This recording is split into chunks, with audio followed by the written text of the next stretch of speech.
రాయ్పూర్ వేదికగా జరిగిన ఉత్కంఠభరిత పోరులో ఆర్సీబీ సంచలన విజయం సాధించింది. కోల్కతా నైట్ రైడర్స్ నిర్దేశించిన 193 పరుగుల భారీ లక్ష్యాన్ని ఆర్సీబీ మరో 6 వికెట్లు ఉండగానే ఛేదించింది. వర్షం కారణంగా మ్యాచ్ ఆలస్యంగా ప్రారంభమైనప్పటికీ ఓవర్లలో కోత విధించకపోవడం అభిమానులకు కలిసొచ్చింది. ఈ విజయంతో ఆర్సీబీ 12 మ్యాచ్ల్లో 16 పాయింట్లతో పట్టికలో అగ్రస్థానానికి దూసుకెళ్లింది. గత 2 మ్యాచ్ల్లో వరుసగా డకౌట్ అయిన నిరాశపరిచిన విరాట్ కోహ్లీ ఈ మ్యాచ్లో పాత పగ తీర్చుకున్నట్లు చెలరేగిపోయాడు. రెండో ఓవర్లోనే వైభవ్ అరోరా బౌలింగ్లో వరుసగా 4 ఫోర్లు బాది తన ఉద్దేశాన్ని చాటాడు. కేవలం 58 బంతుల్లోనే ఐపీఎల్ తన 9వ శతకాన్ని పూర్తి చేసిన కోహ్లీ మొత్తంగా 60 బంతుల్లో 11 ఫోర్లు 3 సిక్స్లతో 105 పరుగులు చేసి అజేయంగా నిలిచాడు. కోహ్లీ విధ్వంసంతో ఆర్సీబీ చివరి ఓవర్లో లక్ష్యాన్ని అందుకుని ఘన విజయం సాధించింది.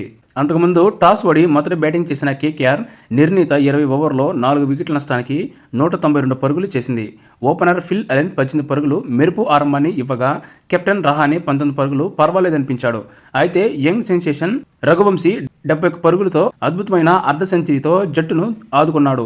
చివరిలో రింకు సింగ్ 49 పరుగులు మెరుపులు మెరిపించడంతో కోల్కతా భారీ స్కోర్ సాధించింది. ఆర్సీబీ బౌలర్లలో భువనేశ్వర్ కుమార్, హేజ్వుడ్, రసిక్ సలాం తలో వికెట్ తీశారు.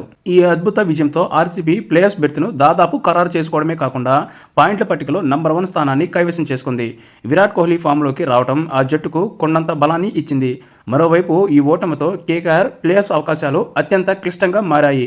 కోహ్లీ సెంచరీతో పాటు టీ20లో 14,000 పరుగుల మైలురాయిని కూడా అందుకోవడం ఈ మ్యాచ్లో హైలైట్గా నిలిచింది.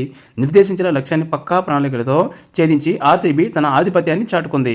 విరాట్ కోహ్లీ కేవలం 58 బంతుల్లోనే 10 ఫోర్లు 3 సిక్స్లతో సాయంతో తన సెంచరీ మార్కును అందుకున్నాడు.